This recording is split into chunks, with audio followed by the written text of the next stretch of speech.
You're listening to Serial Killers, Mass Murderers, and Other Macabre Stories with Michael Cashy and Stacy Sturm. Good morning, everybody. Stacy Sturm. Michael Cashy.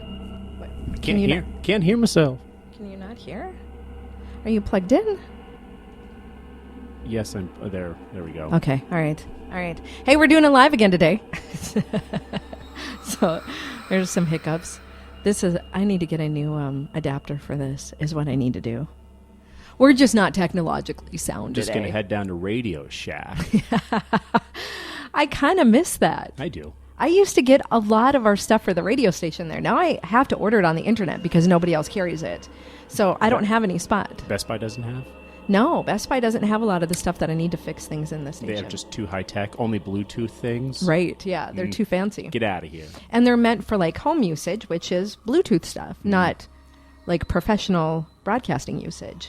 So I have to go through Broadcasting Warehouse to order all my stuff, and it's just a pain in the butt. So It wouldn't shock me if I have a splitter like that somewhere.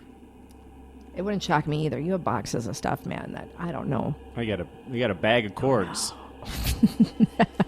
that I inherited. Inherited or just collected Inherited. over the years? Oh, The initial bag I just inherited, and there was cords for just about everything, and now I think there's cords for everything. who just gave you a bag of cords? I think I had traded a So I had traded a computer for a different computer, and he just gave me this bag of cords because I think it had the power cord in there for that computer. So he's like, good luck. Here's a bunch of cords. Yeah, he said, you'll be fine for years. I'm like, all right. Let me guess. Was this like something in the Army? Yeah. Yeah. Yeah, as I was trading out my iMac Yeah. for he had a Dell Mini 9 that he had put the Apple software on. You traded out an iMac. I'm for not it. taking that to Afghanistan. Okay, I guess that's valid. I see that. So I needed a little computer. Okay, I get it. Problem with those is, back then that was when you weren't really getting viruses on Macs. The BIOS software was still PC. Oh. So I got a virus on the BIOS. So that was fun. Hey, remember that day when they didn't get viruses on Macs? Yeah, that's funny. I don't even have antivirus software on my computer now, so I don't know what I got. I think I do, but it's super like hit or miss on whether it's going to work or not, or actually protect me. I don't know. I'm going to say the answer is probably no.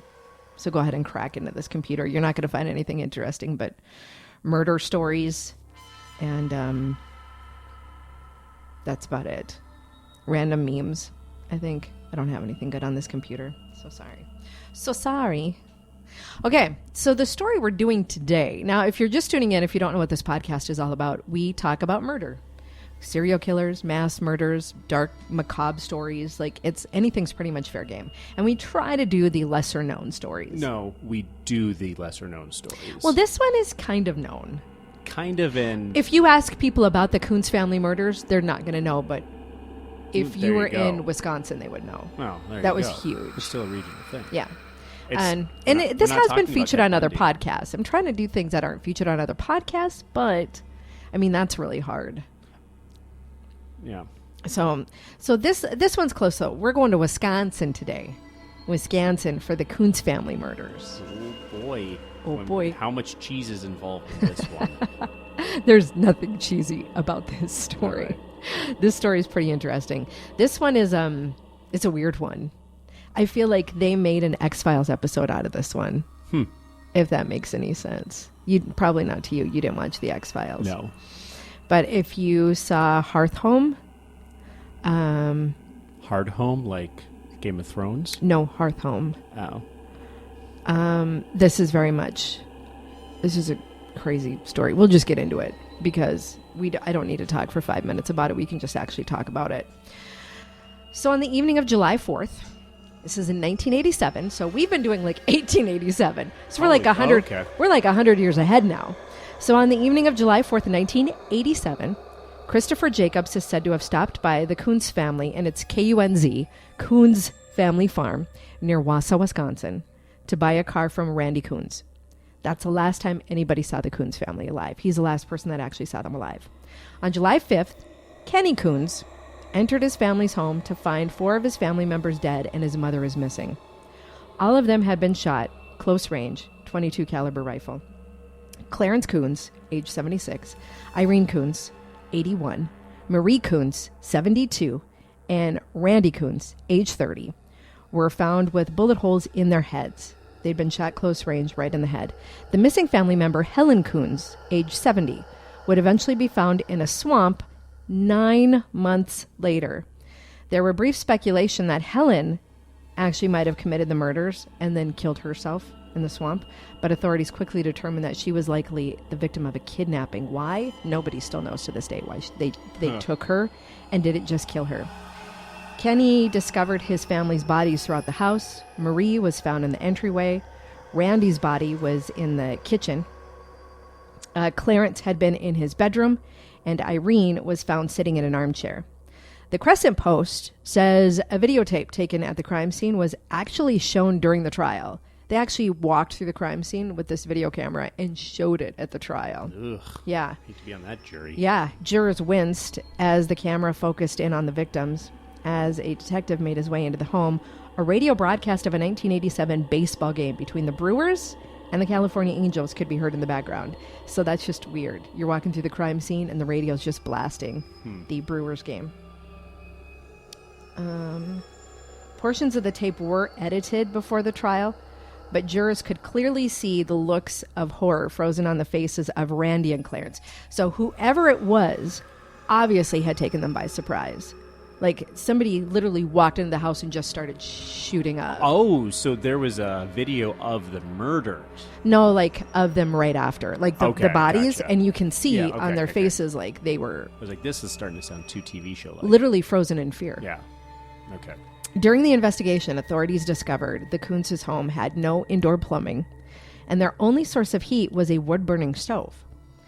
Investigators also reportedly found trash and filth throughout the home. It looked like a hoarder's home. It was just gross. Like, nobody cleaned. Nobody picked anything up. They collected stuff. They just threw their garbage on the floor. It was something like, hoarders didn't exist then, but if you've watched an episode of Hoarders, that was it right there. Despite the lack of modern amenities like plumbing, the Kunz family did own a TV and a VCR. Well, yeah, you have to. Yeah, right? As well as an extensive library of porn. Tapes, magazines. Now, here's a crazy thing. All those people I read, their ages, they're in their like 70s and 80s with this crazy collection of porn. Good for them, I guess. And I'm not saying like a box of porn, like in 40-Year-Old Virgin, where he Just a gives library? Andy a box of porn. Like a Bob Crane style Yeah, like you could situation. walk in and it's like, oh, the only thing that's in its place are porn tapes and magazines and books. No, my question is Yeah. because this isn't super important, but just for reference. Yes. Were the tapes in the giant? Do you remember porn? The used to VCR come- tape. Well, no, they used to. Oh. Porn used to have those huge. You know how like the Disney had like the snappy covers. Yeah.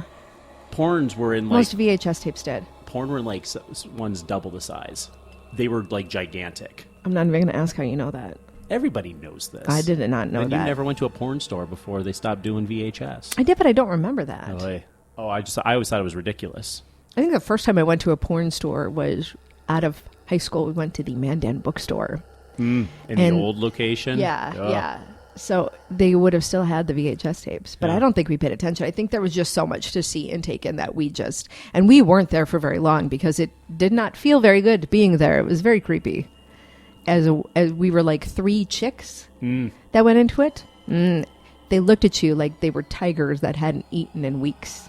Yeah, the Creepy. the old Mandan bookstore was very much what you would have expected. It was very much like the place Joaquin Phoenix worked in 8mm. Yeah, yeah. I was Absolutely expecting creepy. Nicolas Cage to come through. What do you want with a snuff film? So they had this huge, extensive library of porn. Police were told the Kunzes watched the adult films together as a family. Like it was just like just any other activity. Like a bunch of teenage boys. Yeah, like it was just any other activity. They just watched porn together like, hey, This Is Us is on. Let's hover around the TV and watch porn. The hypothesis... Piss on Us is on.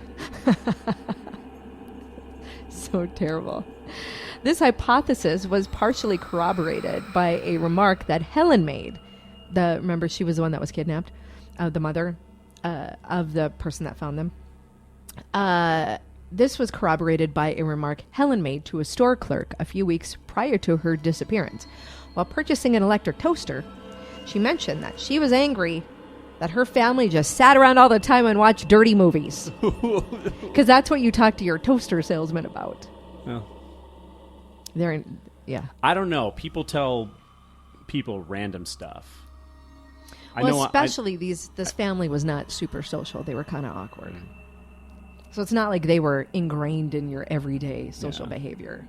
Well, obviously not. They're sitting around as a family in their 70s and 80s watching porn together. What else you got to live for then? The Kunz family home was described as ramshackle, unkept, sitting on 108 acres of land located 6 miles from town. Despite their living conditions, though, cash was found throughout the home, amounting to $20,000. What is with murder victims always having A lot of cash around. Hey, if anyone wants to kill me, you're not going to get anything. Yeah, you might find $2, and it's all going to be in change. Random. You're going to have to work for it. You're going to have to pick it up throughout the house. So, yeah. I do have a little change can. Don't tell people that. You're next, buddy. Well, I guess no one ever takes the money, though. That's the thing, is no one ever takes the money. Well, and that's this case here, too. Definitely enough cash to install or fix their plumbing in a home. Investigators later learned that the Kunzes were known for always paying bills with cash, and they never let anybody inside their home. Neighbors stated that the family only spoke to others when spoken to, and they kept to themselves. Besides a lady with her dirty porn talk to the toaster salesman, Helen was about the only one that ever ventured out. She was the daughter, you said. No, right? She was the mother. She was a mother. She was a daughter, but she was still one of their... This is a crazy... So a lot of brothers and sisters lived together, and we're going to get into this a little bit. Okay, but how old is she then? She had to be like 100 years old. No, she was not 100 years old. She was not their mother. She was just Randy's mother. All right. Helen was 69. Okay. No pun intended. Nice. Okay, let me see. Now that I had to go back. I have to go back now. So they were always known for paying bills with cash, and they never let anybody inside their home. Neighbors stated the family only spoke to others when they were spoken to. Police also noted that whoever murdered the family clearly didn't know about the massive amounts of cash stashed throughout the farmhouse. So they'd probably never been in the house before. So cash definitely was not a motive in the murders. This was definitely not like a robbery gone wrong. Still to this day, like, they're still unclear of why this whole family got murdered. But the story of the Kunzes gets even weirder. After the murders, some reports indicated that Helen, remember the mother that had disappeared, she's 69 years old, almost 70, had slept in the same bed as her adult son Randy. Clarence, Marie, and Irene were also said to have all slept together in a large Grandpa Joe, like Charlie and the Chocolate Factory bed in the living room. Good Lord. While this isn't necessarily questionable, rumors surrounding Kenny's parentage further suggested that the Kunz family members likely engaged in incest. When Mother Helen became pregnant in 1933, a neighbor named Frank Gums was actually convicted of raping her. Frank Gums? Yes. Well, that's... G-U-M-Z. That's definitely not a rapey name. Yeah. So he was convicted of raping Helen at the time she was 15. However, rumors circulated for decades that her brother Clarence was actually the real father, and that Frank Gums didn't rape her at all, as Helen and Clarence were said to have a very unusually close relationship. A few weeks before the murders, Helen Kunz actually purchased 22 bullets, the very same type of ammo used for the murders, from the local Wheeler hardware store. During a conversation with the clerk, Miss Helen's a chatty gal. She's like, I'm going to tell him a bunch of personal stuff. I'm going to tell all these salespeople. I don't get to talk to anybody. I'm going to tell them all my weird stuff. Sounds like the dude that was at the bar the other night. If he ever killed anybody, I would know. Was it? Was it weird? Like, did he tell you all sorts of weird Oh, things? yes. Yeah. By the way, people, bartenders aren't obliged to any secrecy. Yeah. Or they're not like priests or therapists. They Oh, can no. tell anybody they I'm want gonna talk about about anything. it. But Helen said the bullets were for her son, who was going to kill some pesky blackbirds on their property. They were having a blackbird problem, and her son was going to take care of it. This information sparked the theory that Helen may have killed her family because she was missing, remember, for 9 months, and everybody was dead. But it did not account for her body ending up at the swamp. Now, I call this section Generations of Effed Up, okay? Anna and Ignaz Kunz, the parents of Helen, Irene, Clarence, and Marie, had experienced a similar trauma early on in their marriage. In December of 1905, they were living with Ignaz's mother, Mary, in a home in Manitowoc, Wisconsin. One night, Anna returned home from work to discover that Ignaz's brother had bludgeoned Mother Mary to death in her bed. Wenzel was then, I think that's his name, Wenzel, was then sent to a mental hospital where another Kunz brother was already a patient there.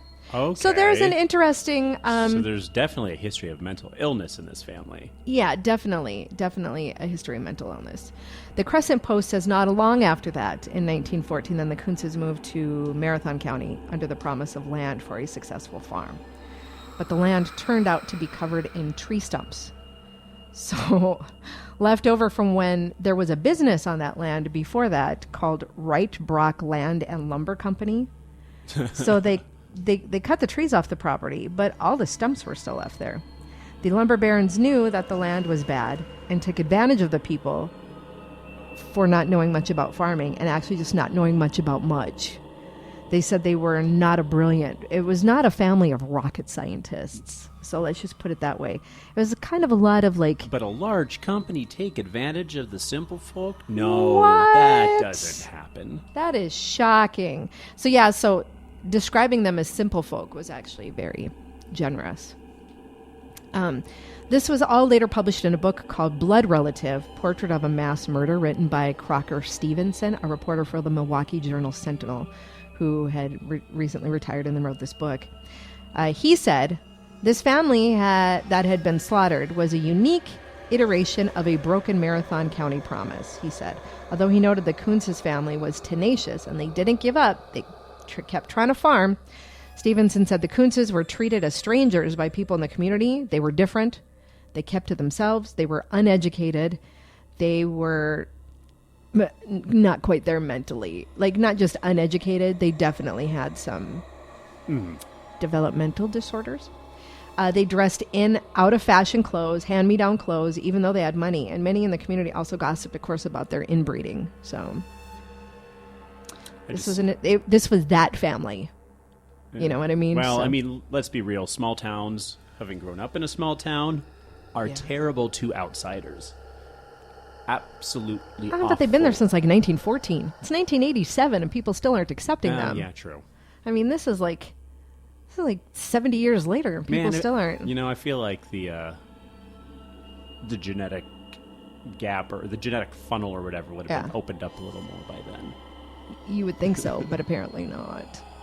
Well, and here's the crappy thing Freaking too. McPoyles. That was exactly who I thought of when I was putting this story together. It's Always Sunny in Philadelphia, the McPoyle family. But I feel like too, there's a little bit of like in small town, there's like a classism too. Oh, yeah. Where it's definitely okay to make fun of the poor family. Mm-hmm. Like, that's fine to exclude them and make fun of them because they don't have money, because that's right to do. And I didn't really I kind of grew up in a small town, but I went to high school here and I went to college here. But I definitely see that even here in Bismarck with kids.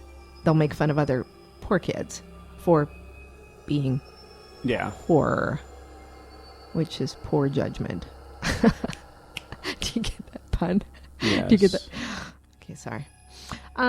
So we're back now to Christopher Jacobs. Christopher Jacobs III was initially fingered for the murder, as he had previously interacted with some of the Kunzes regarding the purchase of a vehicle, and he was the last one to see them alive. Also, Jacobs was one of the few non-family members to ever interact with the Kunzes, which made him the prime suspect. Marathon County Sheriff's investigators searched his home in Medford and took a car, 2 .22 caliber rifles, 22 caliber ammunition, spent shell casings, and newspaper clippings about the Kunz murders. So he actually had clippings about the murders in his car. They later searched his car and found a receipt for new tires that he purchased after. Police never found the murder weapon that they could, know for sure, but prosecutors contended tire tracks and gun shell casings at the murder scene were tied to Jacobs. Defense attorney Weldon Nelson said there was no direct evidence that Jacobs had any involvement in the murders, though. After only a few hours of deliberation, the jury found Jacobs not guilty. Well, yeah, it does sound like... They speculated that it wasn't even so much the fact they didn't have enough evidence, because they tied the shell casings to him at the murder scene. They're thinking it was unfair because everything else about the Kunz family got brought up, about them being weirdos, about them inbreeding, and them. So basically it was victim shaming is what that trial became. And so they basically painted such a nasty picture of this family that they didn't convict anybody for killing them, which sounds terrible, but it happens all the time. Yeah. Yep. So, yeah. Stevenson, remember, who wrote the book, said he was surprised when Jacobs was acquitted. He believes there was enough evidence to convict him, but the Kunz family's oddness played a role in the jury's decision to side with Jacobs. They put a suit on him, they cut his hair, and made him look good, but he was a thug, and he came from a family who looked at these people, the Kunzes, as somebody that they could victimize. In fact, it was fun to victimize this family, Stevenson said. In 1993, Jacob's ex-girlfriend, Stacy Weiss, came forward with new information, claiming that Jacobs had confessed to the murders in 1991. According to Weiss, Jacobs said he had committed the murders to prove to himself that he was a man after he fought with Randy Kunz over the purchase of the vehicle. According to Weiss's interview with Marathon County Sheriff Lieutenant Randall Honich, she and Jacobs were driving back from their pool league at a bar in Stratford when he asked her how she would react if he told her that he had actually committed the murders. According to Weiss, the night of the murders, Randy Kunz let Jacobs into the house because he knew Jacobs from selling him the car. So he had purchased the car and then came back. The two men got into an argument, and Jacobs shot Randy and then shot the rest of the family members before tying up Helen and driving her to the swamp where her body was found. Why he took Helen, nobody still knows. He never said. He didn't say why he took her. The night Jacobs confessed, he instructed her to drive to the Kunz's house and pull the car into the garden next to the house. He then had her drive to the spot where he killed Helen and left her body. So during this apparent confession, they drove to the house where the house was, and then he took her to where he had dumped the body and buried the body in the swamp. Jacobs also told Weiss he had confessed to Nelson, his defense attorney, that he committed the murders. Holy crap. Nelson wrote down what Jacobs told him, made Jacobs sign it, and put it in an envelope, Weiss told police. Jacobs' public defender denies knowing and alleged that Weiss was merely trying to get revenge on Jacobs and called her a woman, disgruntled, jilted ex-girlfriend who threatened to get Chris Jacobs when they broke up last fall, according to the Wausau Daily Herald. So she said he confessed all this. He confessed it to his attorney. The attorney wrote it down. He signed it, put it in an envelope, and the attorney's like, no, she's just a jilted ex-girlfriend. This is a lie. And he immediately went back and probably burned the envelope. Jacob said he fears police in Marathon County would be looking to hook me up on bogus charges to justify my false imprisonment. He continues, shortly after my 1989 acquittals on all charges, I was told to get out of Wisconsin because police were going to retaliate. Regardless, the evidence was soon presented at the trial, but they didn't find me guilty. So he's an amazing human. Since Jacobs couldn't be tried, allegedly. That quote was definitely from him. Yeah. So the rest, I don't know. Since Jacobs couldn't be tried twice for the same offense under the double jeopardy, prosecutors decided to charge him with kidnapping Helen Kunz because he'd never been charged with that. So all of this this confession came out after the trial. Well, of course. And this is why double jeopardy is such a stupid... It's bull. There should be a loser pays type of or if system. you have valid evidence to reintroduce to the case, you should be able to. Like, I can understand just willy-nilly not charging them again. But if you have a confession... So if you lose or if you win your first trial... Yeah. You are out how many tens of thousands, if not hundreds of thousands of dollars in court costs. Yeah. The loser of that should pay those court costs. Yeah. Because, honestly, someone could just go bankrupt defending themselves for a crime they didn't commit if we got rid of double jeopardy. Right. So there should be a loser, a loser pays loser type pays. system. Well, that's a whole other subject right there. Yeah. But this is why double jeopardy is such crap, that he can't be charged for those murders. Well, and not just that, but if the dude admits, He still confesses can't to be his charged. lawyer, he should be able to be tried again. Yep. It's crazy. Well, I want to say that the guys who killed Emmett Till confessed, and Yeah, that's true. They won't. I think I remember that too, yeah. So Jacob was charged with kidnapping Helen Kunz mere hours before the statute of limitations ran out. Like the next day, the statute of limitations would have ran out, and he was finally charged with kidnapping Helen Kunz. That's another thing. Really? Statute of limitations on a kidnapping? And murder? Get out of here. Yeah. He then claimed that the new charges violated his constitutional rights. Jacobs and his attorney even took the case to the U.S. Supreme Court, who declined to hear the case. Jacobs was ultimately found guilty of kidnapping Helen Kunz and sentenced to 31 years in prison in 1998. So they basically did an OJ, and they're like, well, kidnapping would normally get you 2 years. How about 31? Because we're technically charging you for murder. We're technically sentencing you for murder. Well, OJ went for, what was it? Kidnapping or holding someone hostage, even though he was the only person that didn't have a gun. Yeah, they got it. That's how they got him there. So that's what they do. And he only, I think, had 6 years or something like that. Yeah. The jury deliberated for only 10 hours before they found him guilty. Chris Jacobs was set to be released on parole on February 4th, 2020 from Columbia Corrections Institution, but he instead ended up in the Marathon County Jail for rule violations. Jacobs apparently did not want to be released on parole in Wisconsin for fear of retaliation from police. Jacobs had previously petitioned a judge in 2018 to shorten his sentence so that he could leave Wisconsin once he was released, but the request was denied. In 2020, Jacobs did not even want to meet with his parole officer and stated he would just rather serve out the rest of his sentence rather than be retaliated against by the police. So, yeah. So he's serving out the rest of his sentence. I thought they paroled. You have a chance to get out and run. They paroled him as a punishment. Right? That would be great. No. Yeah. So there you go. That is the story of the Kunz family murders in Wisconsin. God, at the beginning, it was sounding a lot like I think I've heard this in the Ketty cabin murders, Ketty, California. Yeah. Super similar, except it wasn't a bunch of old people that just watched porn. It was a family that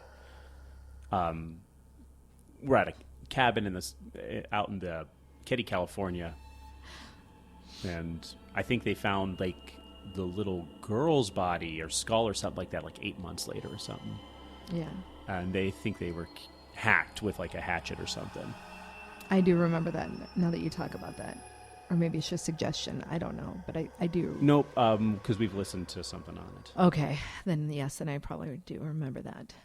I still just can't get this picture of all these old brothers and sisters in their 70s and 80s sitting around watching porn like they're watching a baseball game on TV. Oh my God. If I take nothing away from this story, that's the one thing I'm taking away from this story, which is sad. Family tradition. Family tradition. Wait, your family doesn't do that? You guys don't all just get together for Thanksgiving and watch porn? Weirdos. Oh, so there you go. I have no clue what we're going to do next week. I'm just living week to week, man. My week has been so freaking busy. I'm just living week to week, so I have no clue what I'm going to pick up next week. Surprise. So, but if you guys have any story ideas, if there's any cases you think we should look into, feel free to email us, Stacy, STACY, at urlradio.net. That's STACY at urlradio.net. You can also message our Facebook page as well. The Facebook page is Serial Killers, Mass Murderers, and Other Macabre Stories. You make sure you like that page so you get updated on what we're going to be talking about, and then also we post them afterwards as well. So this will be posted to YouTube. Maybe not today because today is crazy, but maybe by Monday. So then you can review it and listen to it as well. So like that, subscribe to our YouTube channel as well, and let us know if there's a story that you think is really intriguing that we should cover and take a look at. Anything else from you? I got nothing. All right. Well, everybody, have a great weekend. Thanks for tuning in to Serial Killers, Mass Murders, and Other Macabre Stories. Let us know if there's something you want us to talk about. Thanks for listening to our killer podcast, Serial Killers, Mass Murderers, and Other Macabre Stories, with Michael Cashy and Stacy Sturm. Let us know if there's a story you think we should talk about. You can find our page on Facebook or email us at stacy@urlradio.net. Stay safe.